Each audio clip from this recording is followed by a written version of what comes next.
아마 지금도 통장 잔고 보면서 수만 번 크게 쉬셨을 겁니다. 월급 들어오면 하루 이틀은 마음이 놓이는데 카드값 빠져나가고 대출이자 빠져나가고 애들 학원비나 생활비 생각나면 다시 목이 조여오죠. 내가 이렇게 열심히 사는데 왜 늘 제자리냐? 왜 나는 항상 쫓기듯 살아야 하냐? 이런 감정이 쌓이면요, 사람은 이상하게도 더 나쁜 선택을 하게 됩니다. 급한 마음에 비싼 걸 사고 스트레스 핑계로 배달을 시키고 오늘만큼은 괜찮다면서 소비로 마취하고, 그리고 어느 날 진짜 기회가 왔을 때는 돈이 없어서 손만 빨고 지나가게 됩니다. 여기서 많은 분들이 착각하는 게 하나 있습니다. 인생을 바꾸는 건 대단한 투자 한 방이라고 생각하시는 겁니다. 누가 어디에 투자해서 몇 배 먹었다더라, 무슨 코인이 간다더라, 무슨 주식이 터진다더라, 이런 이야기에 마음이 흔들리는 이유가 딱 하나예요. 지금 내 삶이 불안하니까요. 당장 이번 달이 불안한 사람은 긴 호흡으로 돈을 만들 수가 없습니다. 장기 투자라는 단어가 멋있어 보여도 마음속에서는 늘 단기 탈출을 꿈꿉니다. 빠르게 벗어나고 싶어서요. 그런데 아이러니하게도 그렇게 조급해질수록 돈은 더 멀어집니다. 그래서 오늘은 한 가지 이야기를 제대로 하려고 합니다. 일단 1억을 모으셔야 합니다. 이건 단순히 숫자가 아닙니다. 1억은 통장에 찍히는 금액이 아니라 내 뇌에서 공포가 사라지는 경계선입니다. 2천, 3천 모았을 때는요, 큰일 한 번만 터지면 다시 0이 됩니다. 사고가 나서 몇 달 일을 못할 수도 있고, 가족일이 생길 수도 있고, 이사 한 번만 해도 훅 빠질 수 있습니다. 그런데 1억이 되면 인생이 완전히 달라집니다. 빚에 쫓기는 감각이 줄어들고 선택지가 생기고 가장 중요한 변화가 생깁니다. 장기적인 생각이 가능해집니다. 급한 불 끄느라 오늘만 보던 사람이 처음으로 내년을 보기 시작합니다. 그리고 내년을 보기 시작한 사람은 그때부터 돈이 붙습니다. 이쯤에서 이런 생각 드실 겁니다. 아니, 월급이 많아야 1억을 모으죠. 월급이 적은데 어떻게 하라는 겁니까? 맞습니다. 월급이 크면 더 쉽습니다. 그런데 핵심은 월급 크기가 아니라 저축률입니다. 월급이 적어도 저축률이 높으면 쌓입니다. 월급이 커도 저축률이 낮으면 안 쌓입니다. 대부분의 사람들은 돈이 없어서 못 모은다고 생각하지만 실제로는 시스템이 없어서 못 모읍니다. 마음이 약해서, 습관이 없어서, 기준이 없어서 결국 매달 남는 돈으로 저축하려다가 남는 돈이 없게 만들어버립니다. 여기서 첫 번째로 바꿔야 하는 게 있습니다. 돈을 모으는 순서를 바꾸셔야 합니다. 월급 들어오고 나서 남으면 저축이 아니라 월급 들어오자마자 저축이 먼저입니다. 내가 깰 수 없는 자동이체를 하나 만들어야 합니다. 적금이든 자동이체든 투자든 이름이 뭐든 상관없습니다. 핵심은 내가 손대기 전에 빠져나가게 만드는 겁니다. 의지가 약하면 의지로 싸우지 마시고 구조로 이기셔야 합니다. 사람은 피곤하면 무너집니다. 야근한 날, 기분 나쁜 날, 스트레스 받은 날, 그런 날에 의지로 버티는 사람 거의 없습니다. 그래서 시스템을 먼저 깔아야 합니다. 두 번째로는 고정비를 칼같이 보셔야 합니다. 많은 분들이 지출을 줄인다고 하면 커피 한 잔 아끼는 걸 떠올리는데요. 커피는 진짜가 아닙니다. 진짜는 주거비, 교통비, 보험, 차량, 그리고 습관형 소비입니다. 주거의 질을 살짝 낮추는 결정이 인생을 바꿉니다. 차를 포기하는 결정이 인생을 바꿉니다. 과도한 보험을 정리하는 결정이 인생을 바꿉니다. 택시를 끊는 결정이 인생을 바꿉니다. 이런 게 왜 중요하냐면요, 한번 올라간 생활 수준은 내려오기 어렵기 때문입니다. 사람은 익숙해진 편안함을 쉽게 내려놓지 못합니다. 그래서 처음부터 기준을 낮춰야 합니다. 딱 1억 모을 때까지는 내 삶이 불편해도 된다고 스스로와 계약을 하셔야 합니다. 특히 차, 이거 정말 큽니다. 차는 차값으로 끝나는 게 아닙니다. 보험, 기름, 주차, 정비, 감가, 그리고 무엇보다 차를 샀다는 이유로 삶이 더 비싸집니다. 주말에 멀리 나가고 드라이브하고 세차하고 기분 내고 이런 소비가 차를 중심으로 붙습니다. 차가 필요해서가 아니라 차가 있으니까 쓰게 되는 돈이 너무 많습니다. 대중교통은 싸서 좋은 게 아닙니다. 돈뿐 아니라 사고방식까지 바꿉니다. 걸을 줄 알게 되고 시간 계획을 하게 되고 게으른 습관을 끊게 됩니다. 돈을 모으는 사람들은 이런 사소한 규칙을 자기 삶에 박아넣습니다. 보험도 마찬가지입니다. 실비 같은 기본은 필요할 수 있습니다. 그런데 필요 이상의 보험은 안정감이 아니라 고정비라는 족쇄입니다. 보험료가 매달 내 월급에서 빠져나가면서 내가 모을 수 있는 힘을 갉아먹습니다. 보험으로 미래를 대비한다고 믿지만 정작 돈을 모을 체력이 사라집니다. 이건 냉정하게 숫자로 보셔야 합니다. 내가 진짜 감당 가능한 수준인가? 내가 1억을 모으는 속도를 늦추고 있지 않은가? 식비는요, 대부분이 배달에서 터집니다. 배달은 음식값만 비싼 게 아니라 결정이 비싸집니다. 오늘은 힘드니까, 오늘은 쉬어야 하니까, 오늘은 내가 보상받아야 하니까 이런 감정이 배달 버튼을 누르게 합니다. 그러면 돈만 나가는 게 아니라 습관이 강화됩니다. 그리고 그 습관은 투자에서도 똑같이 나타납니다.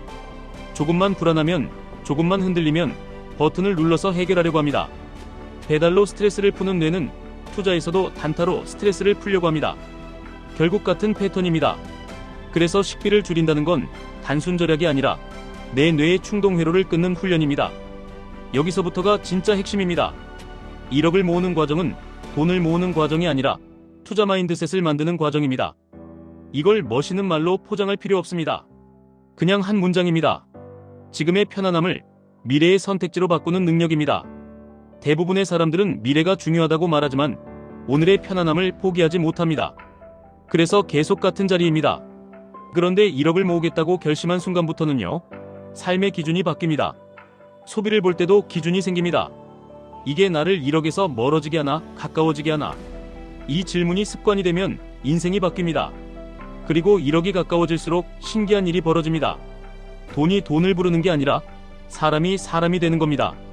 절제하는 사람, 계획하는 사람, 기록하는 사람, 기다릴 줄 아는 사람, 이런 사람이 됩니다. 결국 투자라는 건 지식보다 태도가 더 큰 분야입니다. 차트 몇 개 더 안다고 부자가 되는 게 아닙니다.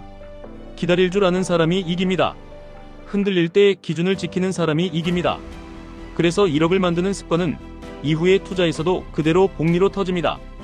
자, 그러면 현실적으로 어떻게 모으느냐? 숫자로 감을 잡아보겠습니다. 예를 들어 월급이 250만 원이라고 치겠습니다. 여기서 저축률을 절반으로 잡으면 한 달에 125만 원입니다. 1년에 1,500만 원입니다. 1억까지 대략 6년 조금 넘습니다. 저축률을 더 높여서 60%로 만들면 속도가 확 빨라집니다. 70%면 더 빨라집니다. 물론 쉽지 않습니다. 그런데 쉬운 길을 찾는 순간 그게 바로 평생 돈 걱정으로 가는 길입니다. 힘든 몇 년을 선택하셔야 편한 몇십 년이 열립니다. 이때 많은 분들이 또 이렇게 말씀하십니다. 서울 월세 너무 비싸요. 출퇴근 때문에 어쩔 수 없어요. 맞습니다. 그래서 더더욱 발품이 필요합니다. 같은 서울이어도 같은 역세권이어도 가격이 다른 곳이 있습니다. 반지하든 빌라든 원룸이든 선택지가 있습니다. 중요한 건 딱 몇 년만 버틴다는 전략입니다. 영원히 가난하게 살자는 게 아닙니다. 1억 모을 때까지만 불편을 감수하자는 겁니다. 그리고 가능하다면 일기 신도시나 인접지역에서 전세나 월세를 낮추고 대중교통으로 버티는 방법도 있습니다. 내가 시간을 아껴서 부업을 할 수 있는 상황이면 직주 근접이 맞고 지금 당장 부업이 현실적으로 어렵다면 주거비를 낮추는 게 맞습니다. 내 상황에 맞춰 우선순위를 정하셔야 합니다. 그리고 제일 위험한 함정이 하나 있습니다. 돈을 모으겠다는 사람이 동시에 인생의 모든 즐거움을 포기하는 겁니다. 이렇게 하면 오래 못 갑니다. 그래서 저는 이렇게 권합니다. 즐거움을 끊지 말고 가격을 낮추십시오. 여행을 안 가는 게 아니라 비싼 여행을 안 가는 겁니다. 외식을 안 하는 게 아니라 습관처럼 하는 외식을 끊는 겁니다. 기분 전환을 안 하는 게 아니라 돈이 덜 드는 기분 전환으로 바꾸는 겁니다. 운동, 산책, 독서, 무료 전시, 집에서 요리, 이런 것들이요. 이런 것들이 단순 절약이 아니라 삶의 질을 스스로 컨트롤하는 능력입니다. 이 능력이 생기면 투자에서도 남들이 공포에 팔 때 나는 차분해집니다. 이제 투자 이야기를 조금 더 현실적으로 연결해 보겠습니다. 1억을 모은 뒤에 투자를 잘해야 의미가 있습니다. 그런데 투자에서 가장 큰 적은 시장이 아니라 내 감정입니다. 그래서 1억 이전에는 투자를 크게 하지 말라는 이야기도 나오는데요. 저는 반만 동의합니다. 큰 돈을 굴리는 투자는 1억 이후가 유리합니다. 대신 작은 돈으로 투자 습관을 만드는 건 1억 이전에도 해야 합니다. 이유가 있습니다. 투자라는 건 돈이 아니라 근육입니다. 근육은 미리 만들어야 합니다. 그래야 1억이 생겼을 때 갑자기 큰 돈 들고 시장에 들어가서 멘탈이 터지는 일을 막을 수 있습니다. 그럼 어떻게 하느냐? 아주 단순합니다. 1억을 모으는 동안 내 인생에 두 개의 자동을 만드시면 됩니다. 하나는 저축자동, 하나는 학습자동입니다. 저축자동은 월급 들어오자마자 빠져나가는 돈입니다. 학습자동은 매주 정해진 시간에 투자 공부를 하는 루틴입니다. 차트를 보라는 게 아닙니다. 시장 뉴스를 중독처럼 보라는 게 아닙니다. 원칙을 배우셔야 합니다.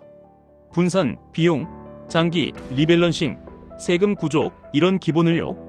그리고 내 성향을 아셔야 합니다. 나는 흔들리는 사람인가? 욕심이 많은 사람인가? 공포에 약한 사람인가? 이걸 모르고 투자하면 결국 내 감정에 돈을 갖다 바치는 꼴이 됩니다. 여기서 이런 질문도 나옵니다. 나는 이미 빚이 있는데 1억부터 모으라는 게 말이 됩니까? 빚이 어떤 빚이냐에 따라 다릅니다. 이자가 높은 빚, 카드론, 현금 서비스, 이런 건 투자보다 먼저 정리하는 게 맞습니다. 왜냐면 그 이자율을 이기는 투자를 꾸준히 하기가 거의 불가능하기 때문입니다. 반대로 이자가 낮고 구조가 안정적인 빚이라면 무조건 빚부터 없애야 한다는 강박도 위험합니다. 중요한 건 내가 매달 숨이 막히는 상태인지 아닌지입니다. 숨이 막히면 장기 사고가 안 됩니다. 그 상태부터 먼저 끊으셔야 합니다. 그러니까 목표는 1억이라는 숫자이기도 하지만 실질적으로는 채무에 억눌리지 않는 상태를 만드는 겁니다. 또 이런 말도 하십니다. 저축률 절반이 어떻게 가능합니까? 현실적으로 힘듭니다. 그래서 저는 역으로 묻고 싶습니다. 지금처럼 살면 가능합니까? 지금처럼 살면 앞으로도 똑같습니다. 바뀌지 않습니다. 결국 방법은 둘 중 하나입니다. 지출을 낮추거나 수입을 올리거나 둘 다 하거나, 그리고 가장 강력한 건 둘 다입니다. 지출을 줄이는 건 즉시 효과가 납니다.